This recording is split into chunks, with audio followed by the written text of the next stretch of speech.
welcome everyone. Thank you so much for joining us for today's Appraisal Buzzcast. We've been getting so many new subscribers and we appreciate all the positive feedback. If you aren't already subscribed, please take a second and subscribe below. Today we'll be speaking with Rodman Schley, new president of the Appraisal Institute, and Joan Trice, CEO of Allterra Group. We'll be discussing Rodman's plans for the Appraisal Institute in 2021. Joan? Thank you, Jim, and welcome, Rodman. It's nice to finally meet you, and unfortunately, we don't get to shake hands and press the flesh. I guess even if we were in the presence of each other, we still wouldn't be doing that. Hopefully soon, Joan. Yeah, hopefully soon. Yes, we're hoping to get to meet you in person at Valuation Expo in September, and we're working on those plans right now. We're optimists, so hopefully that goes as planned. So you're the incoming president, and what an interesting time to take over the helm of the Appraisal Institute. So tell us, in light of the pandemic, and we obviously can't get away from that topic, what do you see as the impact on the appraisal profession, short-term and long-term? It's been a tough 12 months on everybody, Joan. I mean, thinking about how we used to do business, how we used to do inspections, how we used to engage with clients, how we used to engage with one another. All of that's changed. It's so different now. And, you know, for me, I know that I'm such a social being. It drives me bonkers that I've got to be in my house, working from home, doing the things that I typically do, but not getting that one-on-one engagement with people. You know, so I think we've had maybe 12 months of the pandemic. You know, hopefully we'll get some light at the end of the tunnel. Hopefully we'll get through this, and then hopefully we'll be able to move on and get kind of back to some sort of a normal life. But at the same time, the Appraisal Institute, we're really concerned about making sure that we're helping our professionals move forward in this environment and still be able to do business the way that they need to be doing business. Well, speaking of that, I mean, it has the interesting aspects of the pandemic are that there's actually been some good news for appraisers and some bad news. Good news being the market's just on fire, but that too is a double-edged sword. What are your thoughts? We're busy, right? I mean, you know, they always talk about appraisal and appraisal practices and how, you know, appraisers do exceptionally well in the real good times and they do exceptionally well in bad times. And this is just kind of a weird time because of the pandemic. We still have record low interest rates right now, which is driving a lot of demand, but there's still a lot of low inventory on houses. So you're still seeing a lot of price increases in a lot of markets and such. But on the other side of the coin, you've got commercial markets that are getting impacted pretty significantly. If you think about what's happened to, say, our hospitality industry, such as hotels and such, it's making it very problematic for a lot of those operators. Same thing with like the office product. The way that we used to do business is very different. I go to my office building every once in a while and it's empty right now. Will we go back to how we were? I don't know. Will we need more space? It's hard to say. Retailers, think about your malls and your retail spaces and the impacts that they've had. It was kind of shocking to me the other day when I was doing some budgeting and looking at how much of my money has been going through Amazon. So, you know, there's just so many different things that are happening, so many different things that we're going to have to look at the impacts on. But it's definitely a moving target that we're going to have to consistently be on top of and really figure out what we need to do to make sure that we're accounting for these differences in market conditions and such. I couldn't agree with you more. So tell me, what are your priorities as incoming president? What changes do you want to make? And are they really driven by current events, or are you just full steam ahead regardless of what the pandemic may hold for us? Well, there's a lot of things going on, of course. You know, when I come in and I look at what I want to do, it's mostly membership driven. What do I need to do to help strengthen the organization and then be a good resource for our members, make sure they're getting what they need, getting the education they need and such. But we've got a lot of, external things that we're dealing with right now too. I'm sure you've seen in the news, there's so many issues related, a lot of articles and such that have been coming out in terms of unconscious bias, a lot of reports that have been put out. You know, we're taking a hard look at all those things. It's the thing when we're getting these reports and such, we want to make sure that we're looking at them, making sure that there aren't the problems, or if there are problems in some of these reports that have come out, that we're being a part of the solution behind them. Because at the Appraisal Institute, we've always taken great pride in being very proactive, making sure that we're working on the best behalf, and not only our members, but as the profession in general. So for us, we want to make sure that we're digging deep and going through that. And if there's solutions to be had, we want to make sure that we're providing solutions for that. Diversity is also another important thing to me. I always want to make sure that we're providing opportunities for people to get into this profession. And I know that you would probably agree with me, but this profession has been just so incredible for me and for my family. It's provided so many opportunities, allowed me to meet so many incredible people. It's just provided so many things for me. And it's a great opportunity for me to be able to, number one, give back to this profession by volunteering and doing the work I do for the Appraisal Institute.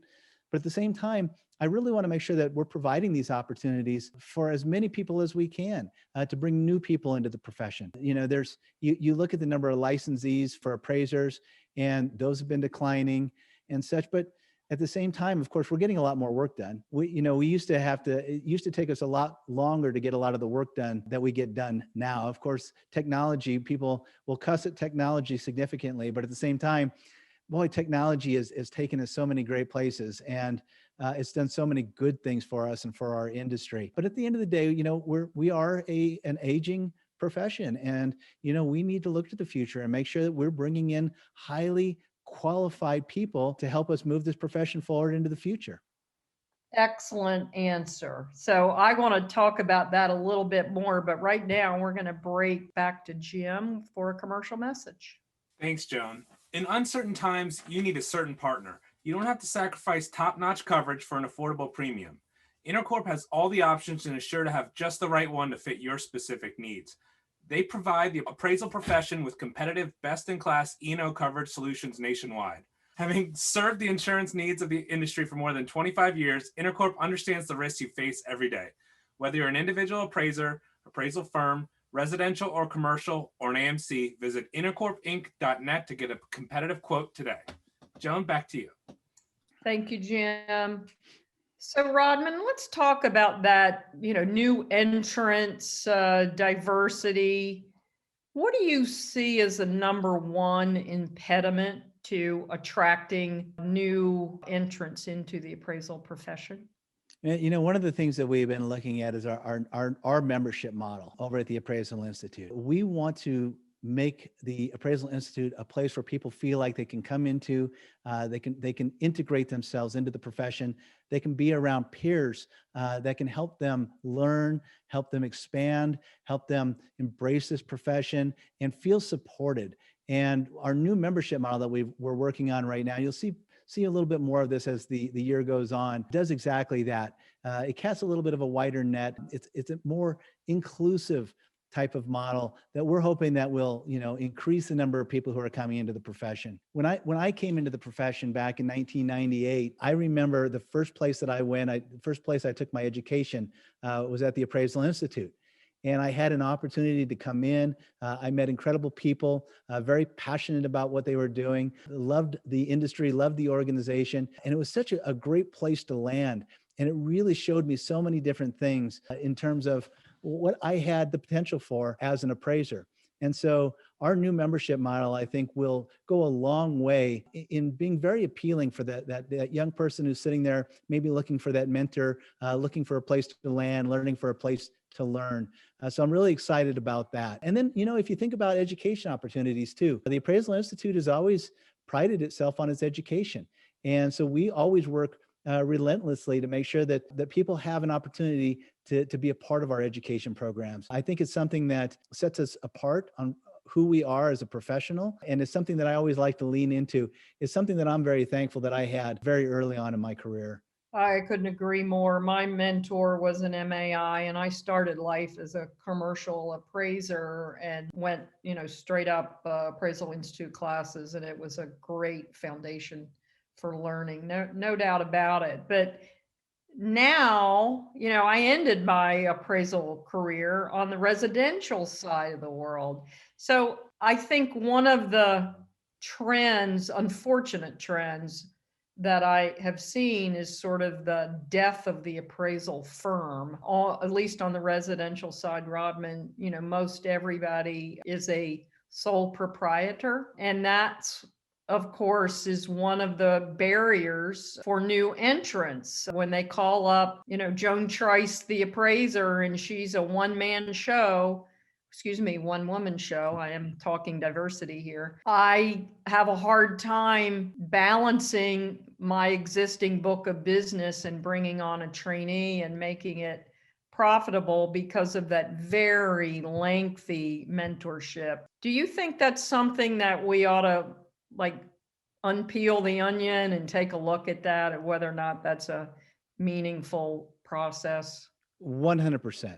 I mean, that is one of the biggest hurdles. If you can imagine somebody coming out of college, just completing a 4-year degree, looking at going into the business world, and then they find appraisal and find out, geez, at this point, I have got to go over all these other hurdles to become an appraiser. It's tough, it's a tough road to hoe, as they would say. But, we're looking at a lot of different things. And I know that there's been a lot of talk about the potential of Perea and such, as far as being an alternative to the mentorship programs. But at the same time, like you said, Joan, when you came out, you had an incredible mentor. I had the same thing. How do you replicate that? How do you replace that? To have that one-on-one interaction with somebody who trains you and teaches you and molds you, takes you down the right path, and to have that human interaction of showing you the way to go and the right things to do. So all of that's being looked at right now. We know that that's a big hurdle in the industry. And I know the foundation is working on a few things. I know that we're looking at a few things, but hopefully we can get some of these hurdles, these bars to entry lowered a little bit, so that we can start to get these very highly talented young people coming in and being a part of our profession. All right. Well, let's break one more time. I apologize, and we're going to pick up again on that very topic. Appraisers, when was the last time you wanted to work more for less money? The appraisal industry is headed that way. You have to do more for the same money, and now you have less time to yourself. DataMaster can change that. With their easy-to-use software, DataMaster lets you spend more time analyzing and less time typing. Plus, you get more information than the other data import products. Head to www.datamasterusa.com/buzz for more information and to learn how you can save an hour per report. Joan? Thank you, Jim. So Rodman, let's revisit again the trainee mentor supervisor question. This is one that nobody ever wants to talk about because it's tacky to talk money. But I think we have to fix the economics of appraising. Seems to an inordinate amount of pressure to lower appraisal fees. I'm sure that's true on both commercial and residential. And it's, I think, saddens me that this is all being supported by regulators who keep relaxing and allowing less to be done. Now, granted, I was on the MAI track early in my career, and I remember the 50-page reports that nobody wanted. They just wanted to read the number. How do we find that right balance where we're serving our customers' needs, but that we are not interjecting risk? And then obviously, if we're going to attract the next generation, they have to be able to earn a living. Well, I mean, there's no doubt about that. And, the thing about it is, and I kind of lean back into technology when you talk about fees and such. I remember when I started out as an appraiser back in '98, when we'd spend our time, I remember having tape parties where we'd literally go, we'd take our photos, we'd go down to the 1-hour photo mat, get 4 copies of our photos made. We'd come back, we'd tape them into the report. I'd get a quarter out, and then I'd have to take those little sticky things and put my sales comps on the map and my subject arrow. And I mean, the process, just putting together a report in itself, just putting it together took over a day, Right. And now we've got a lot of technology. And I think, our younger folks that are coming into the profession have a real, advantage when it comes to technology. They've been more embedded with the technology. Of course, we've all adapted and evolved. We had to adapt and evolve to the technology, and I'm sure technology will change over and over again. But I do think that the young folks that are coming into our profession have real opportunities just because of the technology that they have in their back pocket to use. So I think we really need to lean into that and make sure they know that this isn't a place where we're just pushing numbers, but the stuff that you use with technology will have great benefits to you also. But I also, there's a few questions loaded into that long one that you had there. But, coming back to kind of the mentorship piece or the mentorship component of all this, it's such a critical component. Mentorship starts with you and I, right? It takes us opening ourselves up, allowing ourselves to take a risk on a person. I always kind of chuckled because when I was going through the leadership at the Appraisal Institute, I had the opportunity to award the MAIs in the Colorado chapter. And I can't tell you how many people I awarded an MAI to just at the same time, where I was thanking them for working for me as they were leaving and going on to do something else. And it kind of became a part. Everybody says, well, you're always training your competition. You're training your competition. But there is so much to be said, and so much incredible, just the sense of achievement that you get when you're really putting your energy, your time, and your thought and your wisdom into somebody, whether they stay with you or not, whether they go on to do bigger and better things or stay with you and evolve within your own organization. There's something to be said with training people. And I look back at that, and I think that's probably one of the most rewarding things I did as an appraiser, was just always be conscious that every single person that came through my door was somebody that I was going to be able to have a piece of their knowledge, a piece of their careers, a piece of their earnings, a piece of who they were as a person. And so I think as we go through the training components, we always need to keep that in mind, that training individuals is a lot more than just how much money will I make with this person, but what can I give back to this person? And thus also give back to my industry. Oh, perfect answer. So if I'm an appraiser just entering, or, I'm early in my career and I want to learn more about the Appraisal Institute and what the membership benefits are, where do I go? Of course, go to appraisalinstitute.org. We've got an incredible wealth of knowledge there, and you can go in, find what it would take to go down the career path. If you're going to be an appraiser, I can't recommend highly enough that you really go to the programs and go to the education just to be as good as you can be. It's such a great career, and there are so many great things about being an appraiser, but you can learn about all those things on our website. And if you ever do want to be a part of the Appraisal Institute, we have such incredible resources, from our education to our alum library. We've also got some incredible scholarship programs out there for minorities and women. So, and I'm always shocked, Joan, at how many of our scholarships go unused. We don't want financial to be a barrier to getting into our profession. So if you're interested in our scholarship programs, those are also on our website. I would really recommend going out there and taking a look at those, because those are such great programs. And we work really, really hard to make sure that we've got good scholarships so people can get into this profession. I couldn't agree more. Thank you, thank you, thank you. Definitely, we need a more diverse group of appraisers, and we need fresh, new, young blood. And I'm a lot older than you, by the way. And I don't know about that, Joan. I chuckled a little bit. I definitely could relate to the photos, but youngsters today think cut and paste is a technical term. That's part of the Word doc process. I literally cut and pasted and hand wrote on legal pads my original. We didn't have word processors. In fact, we didn't have computers. We had an IBM Selectric in the office. So, and I hear the stories about the carbon copy paper and everything else in doing reports. I can't even imagine doing a report that way. And see, I think I'm young, so what do I know? Lots of changes and lots more changes to come. And hopefully we can definitely amp up the acceleration of getting new people into the profession. Well, Rodman, thank you very much. We really enjoyed having you, and I look forward to meeting you soon. Likewise, Joan. Thank you very much. Thanks, Joan. Thanks, Rodman. We really appreciate your time today. That was a great interview. And Rodman, we're looking forward to what 2021 has to offer from the Appraisal Institute. Me too. Let's hope we get out of COVID, and let's hope we see some light at the end of the tunnel and we can get into some rooms together. I miss everybody. I'd love to get back into the rooms with my peers. Yeah, we can't wait. All right. Well, appraisers, if we don't see you soon, make sure you subscribe and get notified of our latest Buzzcast. Have a great day. ProxyPix is the first of its kind on-demand system for getting the location-specific media you need from wherever you are. Their simple-to-use platform creates an online marketplace matching people needing property photos with proxies or data collectors near the requested location.